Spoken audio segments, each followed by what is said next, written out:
শিলবাৰীত যেতিয়া আমি পালোগে পোৱাৰ পিছত অকণমান আধা ঘণ্টামান পাছত ষ্টাৰ্ট হ'ল আৰু প্ৰগ্ৰাম দুটা গান গালে গায়কেইটা আকৌ 3 নম্বৰ গানটো যেতিয়া গাব লৈছিলে তেতিয়া চাউণ্ডটো অকণমান প্ৰব্লেম পোৱাৰ কাৰণে ৰাজিতা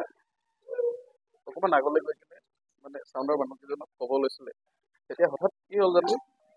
মাটিত বাগৰি পৰিব পৰি যোৱাৰ লগে লগে আমি চবেই গ'লোঁ গৈ মেলি নগালোঁ হস্পিটেল লৈ আহিলোঁ প্ৰথম নিলোঁ শিলবাৰী হস্পিটেল তাৰপৰা শিলবাৰীৰ পৰা DC বৰুৱা ৰূপাই DC বৰুৱা তালৈ DC বৰুৱা তাত ডিব্ৰুগড়লৈ পঠাই দিছিলে তেতিয়া আহোঁতে ধুমধুমাতে পুৰা চিৰিয়াছ হৈ গৈছিলে তাৰপিছত আমি ইয়ালৈ লৈ আহিলে ডাইৰেক্ট নানিলোঁ RCMত RC আগৰৱাল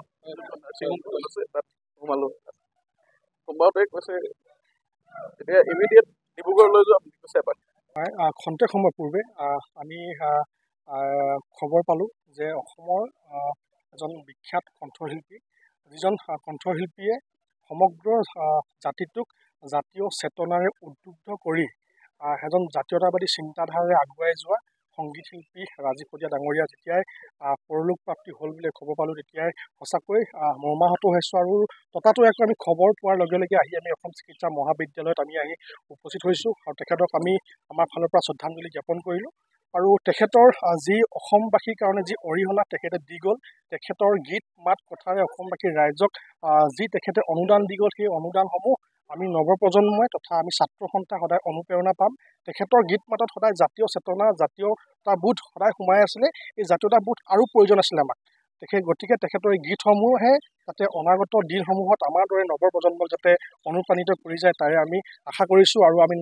ৰাজীৱ শদিয়া ডাঙৰীয়াৰ যি তেখেতৰ সৃষ্টি এই সৃষ্টিক জীয়াই ৰখাৰ ক্ষেত্ৰত আমি ছাত্ৰ সন্থাই পদক্ষেপ গ্ৰহণ কৰিম বুলি আমি কথা দিছোঁ মই পুৱাৰ ভাগতে গম পাইছোঁ আৰু গম পাই খুব অতিকৈ মৰ্মান্তিক আচলতে বহুত দুখ লাগিছে যে তেনেকৈ বন্ধু আমি বহুত আগৰ পৰাই এটা চিনা পৰিচয় খুব ঘনিষ্ঠতা আছে আৰু যিহেতু নেকি মই এই লাইনটোৰ লগতে জড়িত আচলতে আজি এটা ভোগালী বিহুৰ আজিৰ দিনত আজি খুব দুখ লগা এটা বিষয় যিহেতু নেকি গম পোৱাৰ পিছতে মোৰ গাৰ নোম হৈ উঠিছে আৰু তেখেতে এনেদৰে আজি জাতি মাটিৰ গীত গাই জনপ্ৰিয়তা অৰ্জন কৰি ৰাইজৰ মাজতে আজি তেখেতে যে এনেদৰে আমাক এৰি থৈ কন্দুৱাই সকলোকে যে গুচি যাব গতিকে দুখ প্ৰকাশ কৰিছোঁ আৰু সদৌ অসম মদন যুৱ ছাত্ৰ পৰিষদ ডিব্ৰুগড় জিলা সমিতিৰ পৰা আমি গভীৰ দুখ প্ৰকাশ কৰিছোঁ